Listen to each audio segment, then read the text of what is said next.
Olá, amados irmãos e irmãs. Estamos dando continuidade ao nosso sétimo capítulo. O sétimo capítulo, parte 1, foi falado vencendo o combate na nossa mente para se libertar da insegurança e do medo. Hoje, o sétimo capítulo, parte 2, ele vem falando a insegurança e o medo que você sente não vem de Deus. Então, sétimo capítulo, parte 2, estamos começando em nome do Pai, do Filho e do Espírito Santo. Amém. Vinde, Espírito Santo, enchei os corações dos vossos fiéis e acendei neles o fogo do vosso amor. Enviai o vosso Santo Espírito e tudo será criado, e renovareis a face da terra. Oremos. Ó Deus, que instruíste os corações dos vossos fiéis com a luz do Espírito Santo, fazei que apreciemos retamente todas as coisas, segundo o mesmo Espírito, e gozemos sempre das suas consolações. Por Cristo, Senhor nosso. Amém.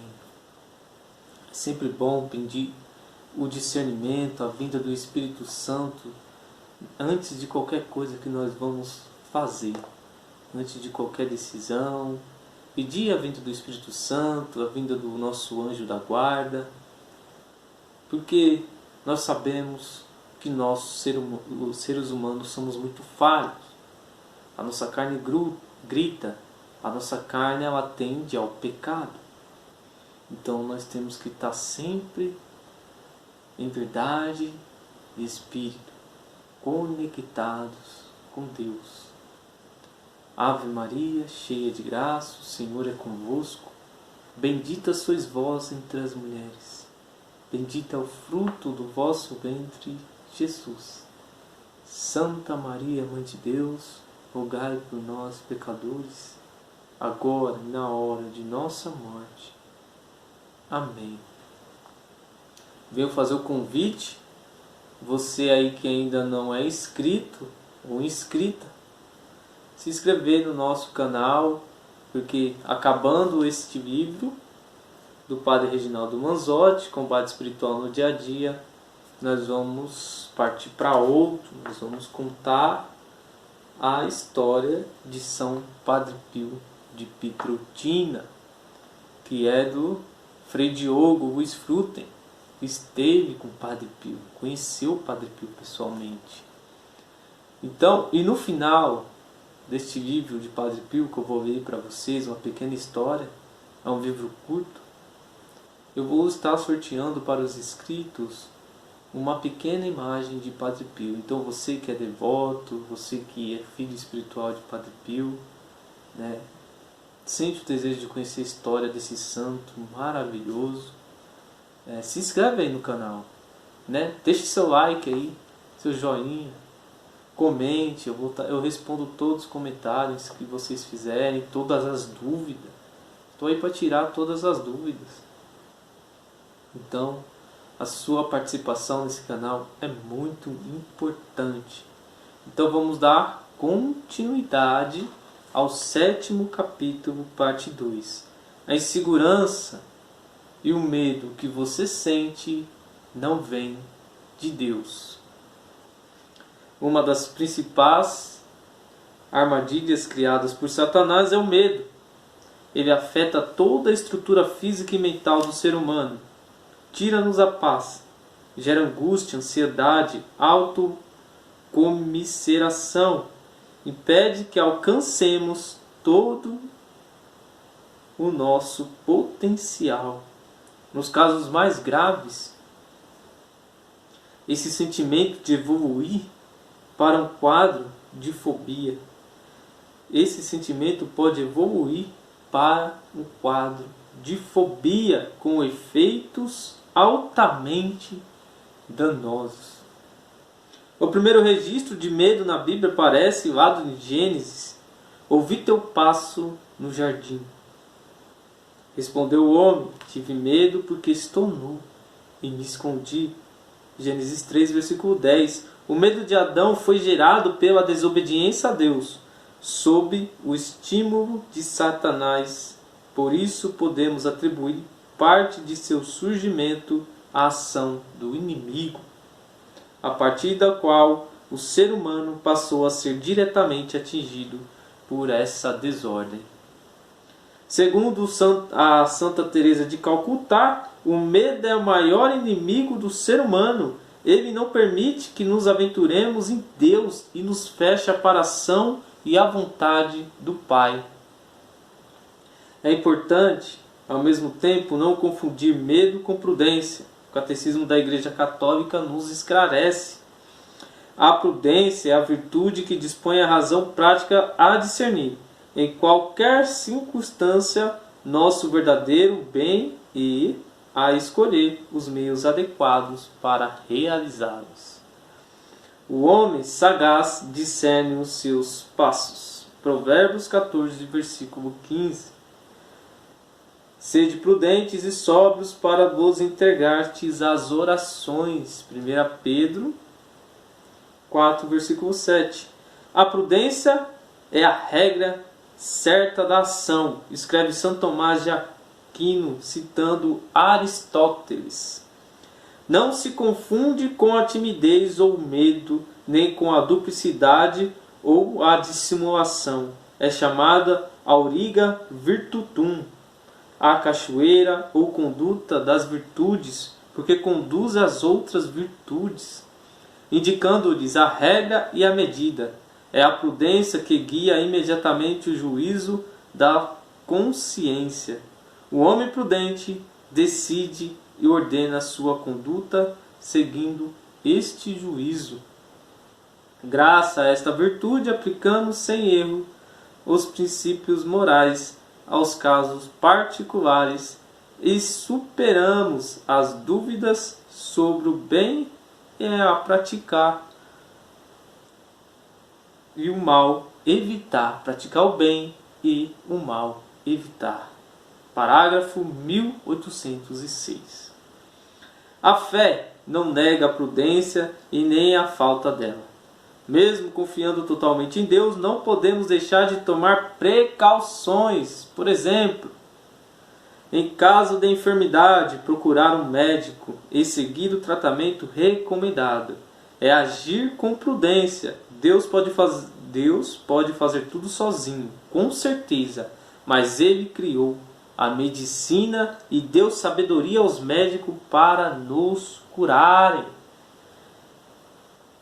Muitas pessoas elas estão doentes e tem toda a medicina e toda a inteligência, toda a sabedoria que a medicina tem para curar, mas ela insiste em achar que deve ser curada pela fé, simplesmente pela fé.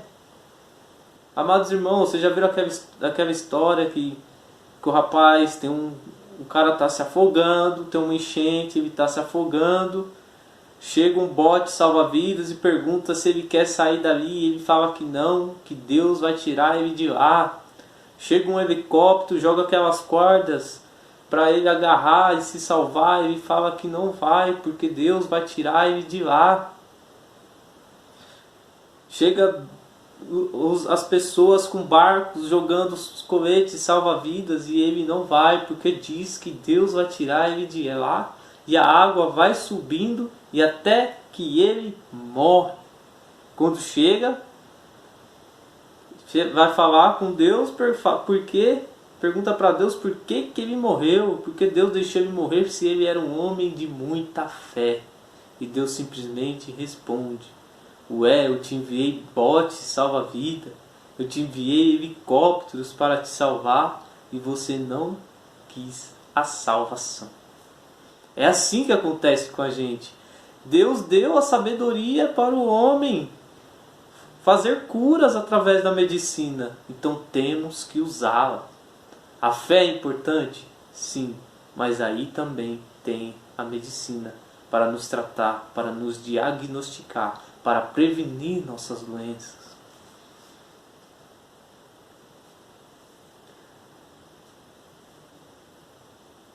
Vamos lá onde eu tenho. A insegurança e o medo equilibrados, portanto, são valiosos mecanismos de alarme que levam o indivíduo a se defender e a não se expor a situações de risco. Porém, quando fogem do controle, pode, em vez de livrar a pessoa do perigo, aprisioná-la até aniquilá-la totalmente. Uma ouvinte do meu programa de rádio, graduada em Ciências Contábeis, palavras do padre Reginaldo Manzotti, disse conseguir resolver questões complexas sobre as pendências financeiras das empresas para as quais presta serviço. Porém, há dias em que não consegue atravessar a rua para comprar pão na padaria em frente da sua casa. Tenta, vai até o portão, mas volta por se sentir ameaçada e amedrontada. Nesse caso, o que começou com o medo salutar foi tornando proporções maiores e evoluiu para um quadro diagnosticado de síndrome do pânico. Nós acreditamos muito naquilo que vemos e negligenciamos o que está oculto. Precisamente a esfera onde o inimigo age, conforme Jesus nos alertou. Não tenham medo daqueles que matam o corpo, mas não podem matar a alma. Pelo contrário, tenham medo daquele que pode arruinar a alma e o corpo no inferno. Evangelho de Mateus 10, versículo 28. Quem que é? O príncipe deste mundo. Todos os sentimentos que nos paralisam e nos impedem de avançar são contrários à fé, que ilumina nossa negligência e move nossa vontade, a fim de podermos caminhar em direção a Deus. Vejamos o caso dos apóstolos, tal qual relato num dos trechos mais instigantes do Novo Testamento. Em pleno mar, remando contra o vento, de madrugada eles avistaram Jesus caminhando sobre as águas. A princípio ficaram apavorados, mas logo o mestre acalmou. Pedro, quando viu que se tratava de Jesus, pediu então: Senhor, se és tu, manda que eu vá ao teu encontro sobre as águas. Ao que o Senhor respondeu: Bem. Descendo do barco, o apóstolo caminhou sobre a água, foi em direção a Cristo, mas ao sentir o vento acabou por sentir medo e começou a afundar. Gritou: Senhor, salva-me! Jesus estendeu a mão prontamente e o segurou, repreendendo-o em seguida: Homem fraco na fé, por que duvidastes? Evangelho de Mateus 14, versículo do 28 ao 31. Pedro era pescador e sabia nadar perfeitamente, o que tornava improvável seu afogamento. A propósito, a profissão de pescador exige muita coragem e destreza, pois o mar é traiçoeiro. Em um momento está calmo, no outro agitado. Ora a correnteza puxa para um lado, ora puxa para o outro. O fato é que mesmo com toda a sua experiência, Pedro afundou. Se prestarmos atenção ao relato, enquanto o apóstolo olhava e acreditava na presença do Senhor, ele seguiu firme. Mas quando o vento e a correnteza turvilharam-se à vista, a dúvida se instalou e ele começou a ser puxado para o fundo. Imediatamente ele se apegou à confiança de que o Mestre salvaria e gritou por socorro.